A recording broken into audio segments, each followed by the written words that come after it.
Make no mistake about it. The first and foremost reason that I don't like this anti-vaccine rant by Jim Carrey is that I really hate it when entertainers get political on anything. I hate it even more when those entertainers are comedians. It just makes them instantly unfunny to me forevermore. I can't say that I was a huge fan of Jim Carrey to begin with. His comedy is slapstick and I like dry humor. So, to be truthful, he will lose no money on me, but not so for the masses.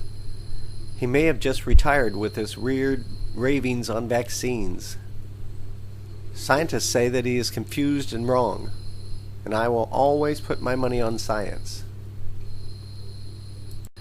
Dr. Paul Offit, director of the Vaccine Education Center at the Children's Hospital of Philadelphia, said that Mr. Carrey's insistence on making an issue out of a non-issue, like the supposed danger of the preservative thimerosal, actually is an anti-vaccine position.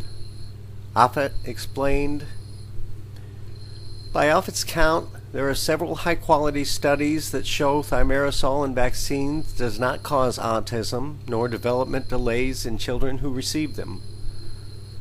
Some vaccines, including certain flu vaccines, still contain trace amounts of thimerosal. Carrey likened this chemical to the methylmercury found in fish, which is a natural neurotoxin and can cause serious damage to people if ingested in large amounts. Methylmercury and the ethylmercury used to preserve vaccines are two very different things, Offit said. For one, everyone is exposed to methylmercury. It builds up in the body over a lifetime of exposure, and too much of it can cause nervous damage and permanent disability. Ethylmercury, on the other hand, is a byproduct of the human body that it makes when processing thimerosal.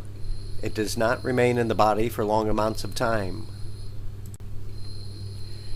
In the year 2000, because of reaction to parental outrage over mercury in vaccines, the Center for Disease Control and Prevention announced that they were removing the chemical in most of childhood vaccines. Dr. Offit, who served on the advisory committee for immunization practices at the time, voted against it. In caving in to the unscientific fears about thimerosal, said Offit, the CDC's decision to remove the additive may have actually alarmed parents more, not reassured them, when it came to vaccine safety.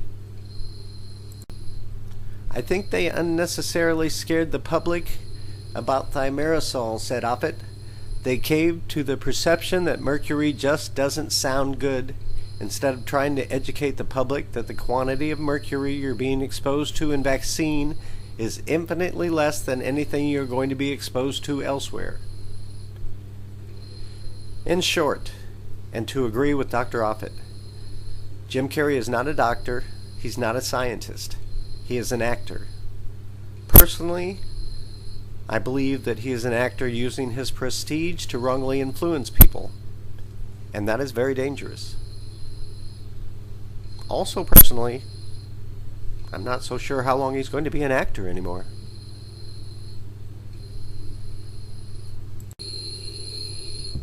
If you need further proof, here is a chart of pre-vaccine era estimated annual morbidity rates in the U.S.